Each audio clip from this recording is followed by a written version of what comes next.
28 ফেব্রুয়ারি শুক্রবার আত্মপ্রকাশ করতে যাচ্ছে জুলাই আন্দোলনে নেতৃত্ব দেয়াদের নতুন রাজনৈতিক দল।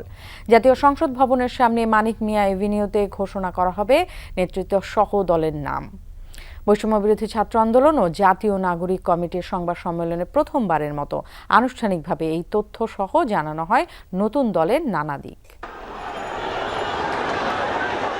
ছাত্র জনতার গণ অভ্যুত্থানে ১৫০০-এর বেশি শহীদ, ৫০,০০০-এর বেশি মানুষের রক্তের বিনিময়ে ৫ আগস্ট পরবর্তী আজকের বাংলাদেশ। ছাত্র জনতার সংগঠিত সে শক্তি আসতে যাচ্ছে রাজনীতির মাঠে। বেশ কদিন ধরেই চলছে এ নিয়ে নানান জল্পনা কল্পনা। কবে হবে আত্মপ্রকাশ, কি হবে না, আলাদা বৈশিষ্ট্যই বা কি হবে, মার্কাটাই বা হবে কি। আত্মপ্রকাশের ৩ দিন আগে নতুন দল ইস্যুতে বৈষম্য বিরোধী ছাত্র আন্দোলন আর জাতীয় নাগরিক কমিটির প্রথম আনুষ্ঠানিক সংবাদ সম্মেলন। জানানো হয় নতুন এ দলের আত্মপ্রকাশ আয়োজনে থাকছে আন্দোলনে অংশ নেয়া সবগুলো পক্ষ। জাতীয় সংসদকে সামনে রেখে এই শপথটি করতে চাই, কারণ বিগত যুগের পর যুগ ধরে ওই জাতীয় সংসদটিকে এই দেশের মানুষের আশা আকাঙ্ক্ষা বাস্তবায়নের ক্ষেত্র না বানিয়ে ব্যক্তিগত, গোষ্ঠীগত, দলীয় পলিসি মেকিং এর জায়গা বানিয়ে রাখা হয়েছিল।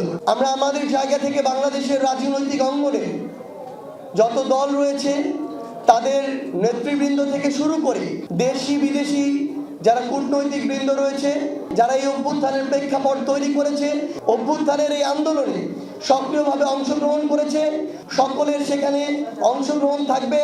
এর আগে নানা শ্রেণী পেশার মানুষের কাছ থেকে আসা প্রস্তাবিত নাম আর প্রতীকের বিষয়ে জানানো হয়।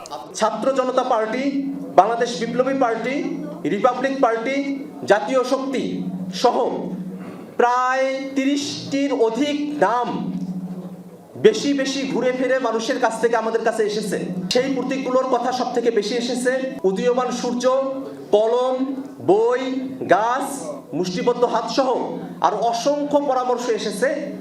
সংবাদ সম্মেলনে এতদিন ধরে চলা আপনার চোখে নতুন বাংলাদেশ ক্যাম্পেইন থেকে আসা বিভিন্ন শ্রেণী পেশার মানুষের পরামর্শগুলোর সারসংক্ষেপও তুলে ধরা হয়। যে ফোরাম রয়েছে সেখানে নিজেদের মধ্যে আলাপ আলোচনা এবং ঐক্যমতের ভিত্তিতেই আমরা নেতৃত্ব নির্বাচন করছি এবং আমরা যে রাজনৈতিক দল গঠন করছি তার যে গঠনতন্ত্র এবং সামনের দিনের যে কাউন্সিলগুলো হবে সেখানে ডিরেক্ট ভোটে গণতন্ত্রের চর্চার মধ্য দিয়ে নেতৃত্ব নির্বাচনের একটি পদ্ধতি আমরা আমাদের দলে অন্তর্ভুক্ত করতে চাই। বলা হয় অভ্যুত্থান পরবর্তী বাংলাদেশের জনমানুষের নতুন সব আকাঙ্ক্ষা পূরণ আর এত বছরের বঞ্চনা বৈষম্যের মুক্তিই হবে নতুন দলের প্রধান কাজ। নেতা নির্ভর হবে না দলের কর্মকাণ্ড, এ দল সবার আগে শুনবে, রাখবে মানুষের কথা। লামিয়া তিথি, যমুনা নিউজ, ঢাকা।